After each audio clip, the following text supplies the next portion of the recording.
quote you, just the past few hours, Donald Trump has become only the third president in American history to be impeached by the House of Representatives. That sets up a trial in the Senate, which has to decide whether he should be removed from office. The House is controlled by his opponents, the Democrats. His own party, the Republicans, dominate the Senate. The strong expectation is that he will be acquitted in the Senate. This is how the impeachment was formally announced. The yeas are 230.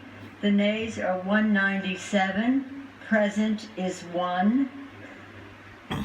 Article 1 is adopted. A news conference followed that vote. House Speaker Nancy Pelosi praising her colleagues in the Democratic Party. I could not be prouder or more inspired than by the moral courage of the House Democrats. We never asked one of them how they were going to vote. We never whipped this vote. We saw the vote. Well, you saw the public statements that some of them made. We saw the result when everyone else did. The statements on the floor about patriotism and about being very true to the vision of our founders. And so I view this day, this vote, as something that we did to honor the vision of our founders to establish a republic, the sacrifice of our men and women in uniform to defend our democracy and that republic, and the aspirations of our children that they will always live in a democracy, and that we have tried to do everything we can to make sure that that is their reality. Alongside Speaker Pelosi, Adam Schiff, Democratic chair of the House Intelligence Committee, said Republicans should now allow a fair trial in the Senate for Mr. Trump. The President of the United States has been impeached for now only the third time in history. The President of the United States should be tried. And the question is now whether Senator McConnell will allow a fair trial in the Senate, whether the Majority Leader will allow a trial that involves witnesses and testimony and documents. A trial that should be fair to the President, yes, but should be fair also to the American people. Adam Schiff there. The President, meantime, was out campaigning in the key state of Michigan. He told a rally of supporters there the Democrats were trying to nullify his 2016 election win.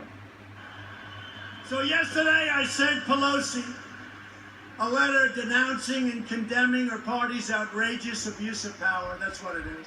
They have nothing. They're the ones that should be impeached, every one of them. Our correspondent Gary O'Donoghue has been following all this. He said so far it's all followed partisan party lines. It's an utterly predictable vote, but it's a truly historic moment. President Trump now joins the club of just 3 other presidents in this country's 230-odd year political history to have been impeached and to face this sanction. And he will now go forward to a trial in the United States Senate. 100 senators there will decide his fate. It's a political trial, don't forget. And because the Republicans have a good majority there and a 2/3 vote is required to remove him, he is safe in office. But, and this is a huge but, he will not want to be part of this exclusive club of 3, and he's described it tonight as a suicide note for the Democratic Party ahead of next year's elections. Have there been any surprises in the procedures in the House of Representatives? Is there any movement, any uncertainty for the Republicans in the Senate? Not really. As things stand, we're still unclear exactly what will happen in the Senate in terms of the rules.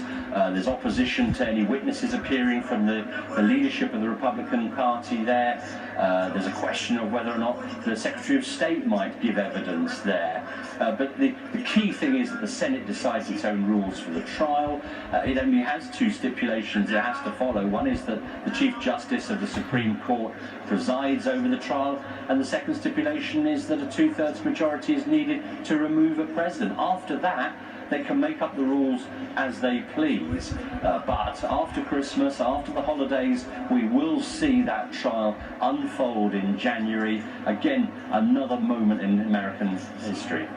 And Gary, we're still on these live pictures of the president at his rally in Michigan. He's making the point that this could play badly for the Democrats, couldn't he? Everybody always says at some point in the discussion of this that actually Bill Clinton came out of impeachment.